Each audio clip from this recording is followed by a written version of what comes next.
As world powers gather in Bahrain, the Gulf's defense future and America's posture in the region take center stage.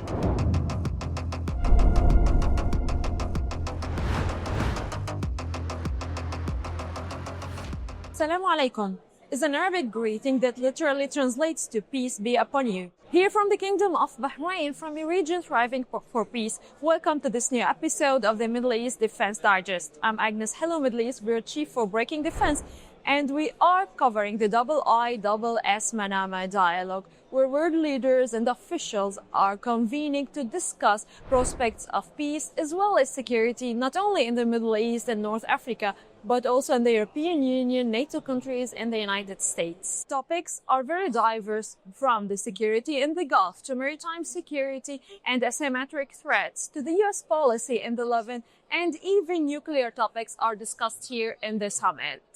First, we turn to Bahraini defense expert Abdullah Al-Junaid for the Gulf perspective about collective GCC air defense.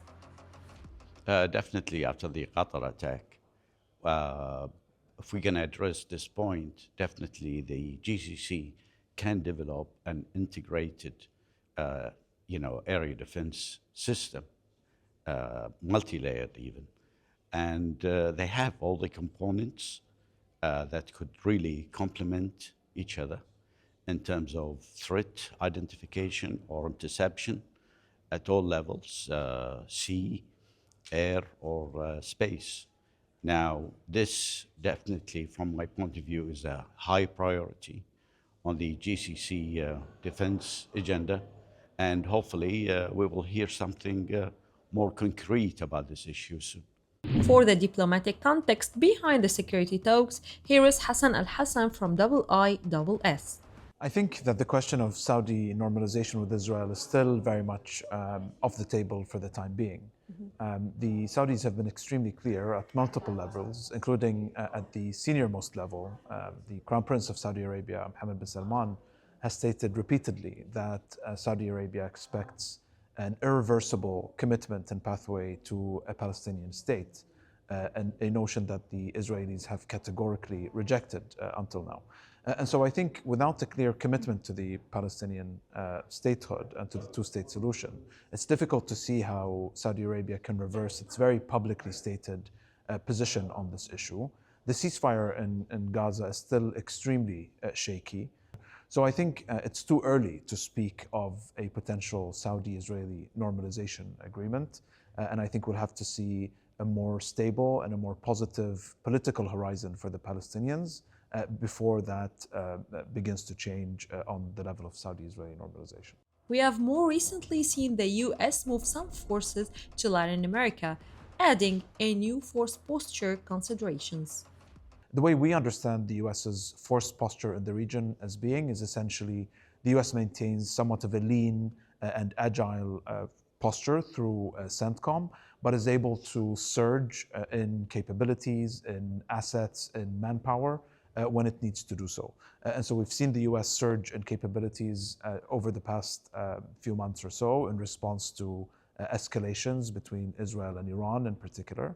And so I think the new US approach is to maintain somewhat of a thinner, leaner presence with the ability to adapt to escalations and conflicts and geopolitical trends by rotating forces in and out of the region, using the wide network of bases and arrangements that the United States continues to have with many of its partners in the region. And so, in a sense, adapt a more agile, as the Americans would put it, approach to posturing and to force positioning in the region. I want to ask about the NATO office in Kuwait. How does it enhance the security of the shipping lanes? The Kuwait office, absolutely brilliant. We've got a great college there as well that is all centered around the Istanbul Cooperation Initiative.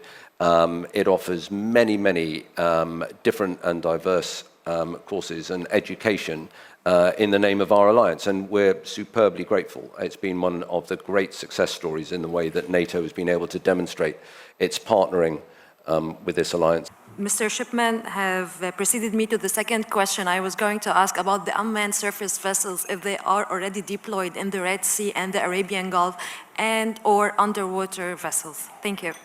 I mean, you almost answered your own question. I mean, there is just so much. And I would say that what we're learning is that redundancy in the way, particularly that cables are laid, is really, really important. So the ability to be able to reroute data almost in stride is extremely important. Internal surveillance of pipelines has become pretty trendy. And we've got some nations now that are able to do all of their surveillance and basically internal security through internal drones, if you will, that whiz up and down the pipelines. Of course, if you can put a drone inside a pipeline to inspect it, you can put a drone inside a pipeline to blow it up. So, and that provides you with a whole world of new problems.